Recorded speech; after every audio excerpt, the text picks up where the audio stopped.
Prologue. Dragon Mount. The palace still shook occasionally as the earth rumbled in memory, groaned as if it would deny what had happened. Bars of sunlight cast through rents in the walls made motes of dust glitter where they hung in the air. Scorch marks marred the walls, the floors, the ceilings.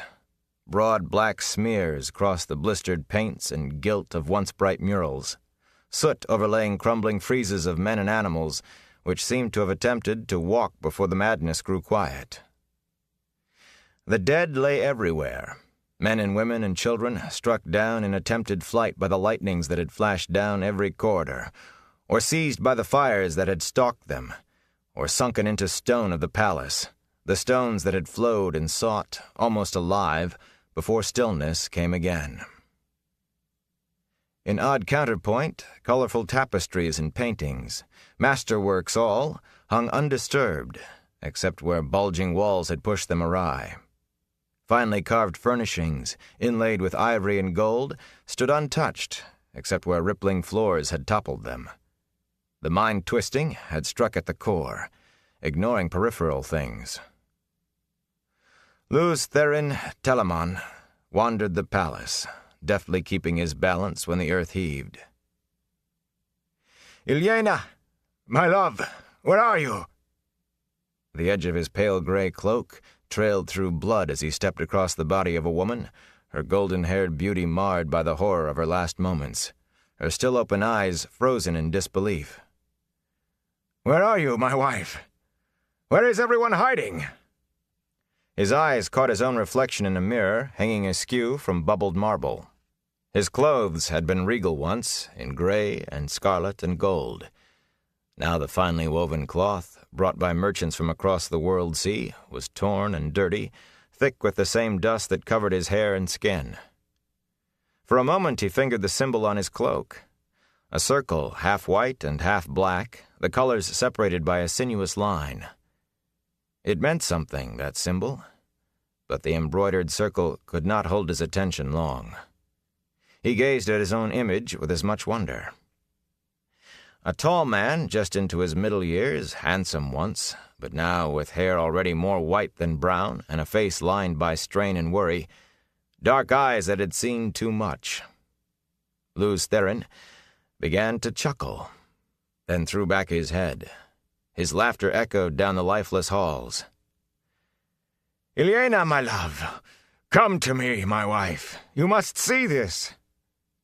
Behind him, the air rippled, shimmered, solidified into a man who looked around, his mouth twisting briefly with distaste. Not so tall as Lews Therin, he was clothed all in black, save for the snow-white lace at his throat and the silverwork on the turned-down tops of his thigh-high boots. He stepped carefully, handling his cloak fastidiously to avoid brushing the dead. The floor trembled with aftershocks, but his attention was fixed on the man staring into the mirror and laughing. "Lord of the Morning," he said, "I have come for you." The laughter cut off as if it had never been, and Lews Therin turned, seeming unsurprised. "Ah, a guest. Have you the voice, stranger? It will soon be time for the singing, and here all are welcome to take part. Ilyena, my love, we have a guest. Ilyena, where are you?" The black-clad man's eyes widened, darted to the body of the golden-haired woman, then back to Lews Therin. "Shaitan take you. Does the taint already have you so far in its grip?" That name, Lews Therin shuddered and raised a hand as though to ward off something. "You mustn't say that name. It is dangerous." "So you remember that much at least. Dangerous for you, fool, not for me. What else do you remember?" "Remember, you light-blinded idiot? I will not let it end with you swaddled in unawareness. Remember!" For a moment, Lews Therin stared at his raised hand, fascinated by the patterns of grime. Then he wiped his hand on his even dirtier coat and turned his attention back to the other man. "Who are you? What do you want?" The black-clad man drew himself up arrogantly. "Once I was called Elan Morin Tedronai, But now, betrayer of hope. It was a whisper from Lews Therin. Memory stirred, but he turned his head, shying away from it. So you do remember some things. Yes, betrayer of hope. So have men named me, just as they named you Dragon. But unlike you, I embrace the name.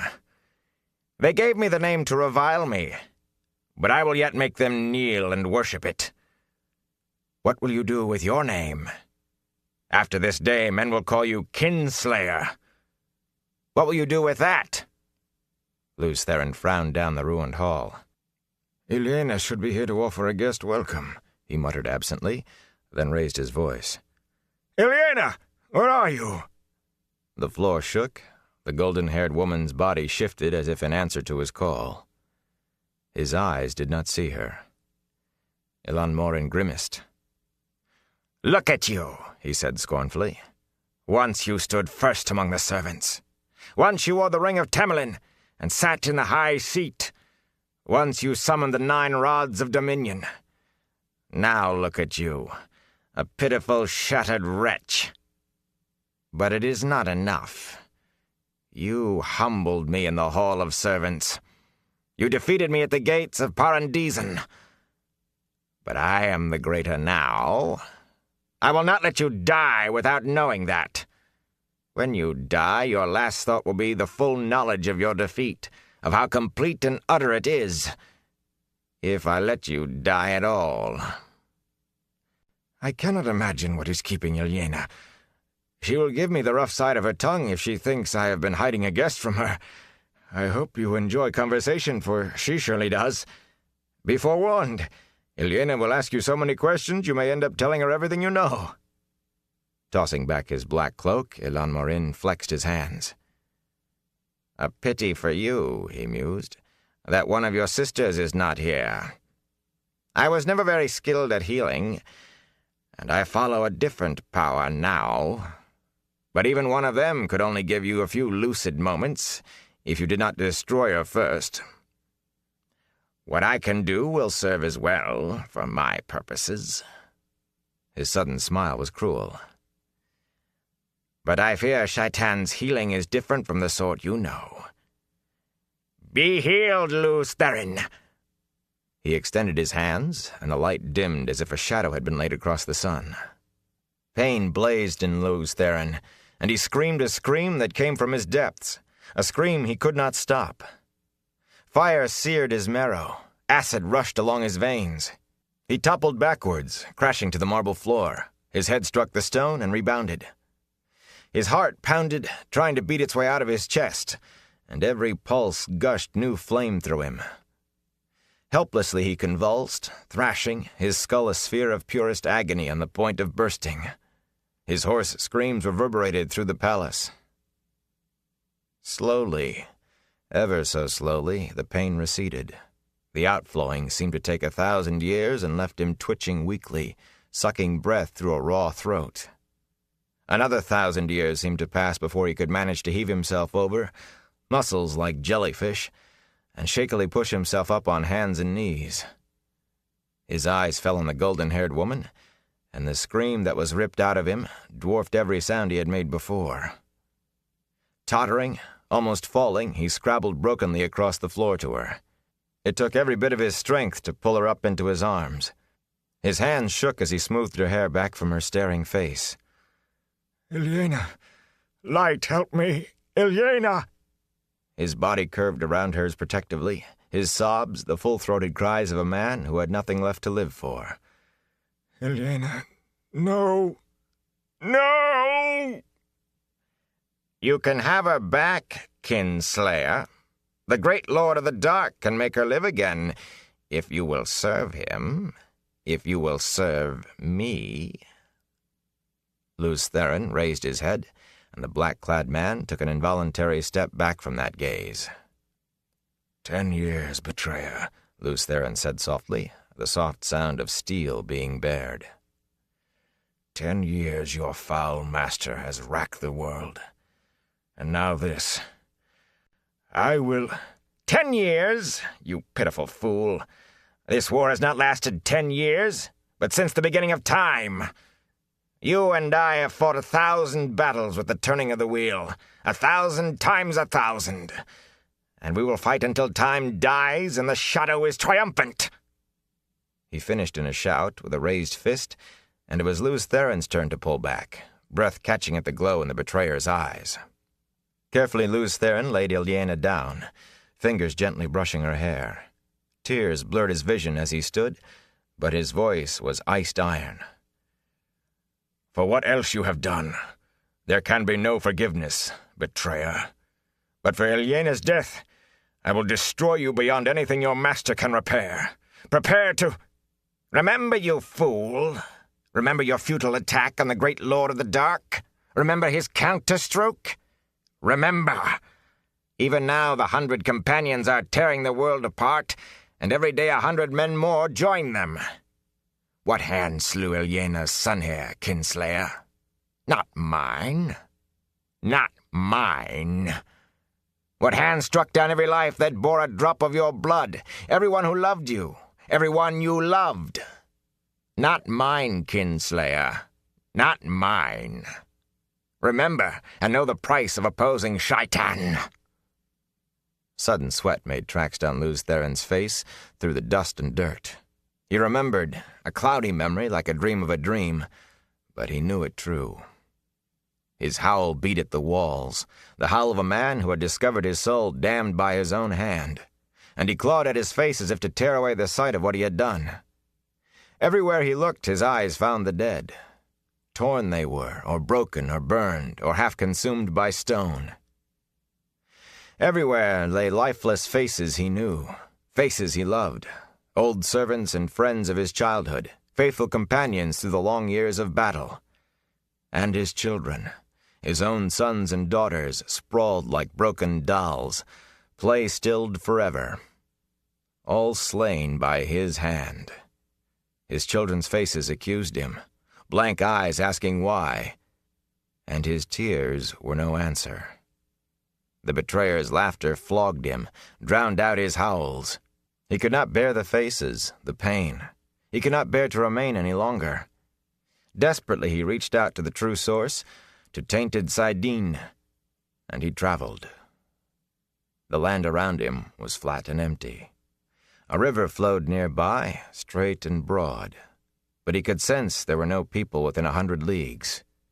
He was alone as a man could be while still alive, yet he could not escape memory. The eyes pursued him through the endless caverns of his mind. He could not hide from them. His children's eyes, Ilyena's eyes. Tears glistened on his cheeks as he turned his face to the sky. "Light, forgive me." He did not believe it could come, forgiveness. Not for what he had done. But he shouted to the sky anyway, begged for what he could not believe he could receive. "Light, forgive me." He was still touching Saidin, the male half of the power that drove the universe, that turned the wheel of time, and he could feel the oily taint fouling its surface, the taint of the shadow's counterstroke, the taint that doomed the world. Because of him. Because in his pride he had believed that men could match the Creator, could mend what the Creator had made and they had broken. In his pride he had believed. He drew on the true source deeply, and still more deeply, like a man dying of thirst. Quickly he had drawn more of the one power than he could channel unaided. His skin felt as if it were aflame. Straining, he forced himself to draw more, tried to draw it all. "Light, forgive me! Ilyena!" The air turned to fire, the fire to light liquefied. The bolt that struck from the heavens would have seared and blinded any eye that glimpsed it, even for an instant. From the heavens it came, blazed through Lews Theron Telamon, bored into the bowels of the earth. Stone turned to vapor at its touch. The earth thrashed and quivered like a living thing in agony. Only a heartbeat did the shining bar exist, connecting ground and sky. But even after it vanished, the earth yet heaved like the sea in a storm. Molten rock fountained 500 feet into the air. and the groaning ground rose, thrusting the burning spray ever upward, ever higher. From north and south, from east and west, the wind howled in, snapping trees like twigs, shrieking and blowing as if to aid the growing mountain ever skyward, ever skyward. At last the wind died, the earth stilled to trembling mutters. Of Luz Therin Telamon, no sign remained. Where he had stood, a mountain now rose, miles into the sky, molten lava still gushing from its broken peak. The broad, straight river had pushed into a curve away from the mountain, and there it split to form a long island in its midst. The shadow of the mountain almost reached the island. It lay dark across the land like the ominous hand of prophecy. For a time, the dull, protesting rumbles of the earth were the only sound. On the island, the air shimmered and coalesced. The black-clad man stood staring at the fiery mountain rising out of the plain, his face twisted in rage and contempt. "You cannot escape so easily, dragon. It is not done between us. It will not be done until the end of time." Then he was gone, and the mountain and the island stood alone, waiting.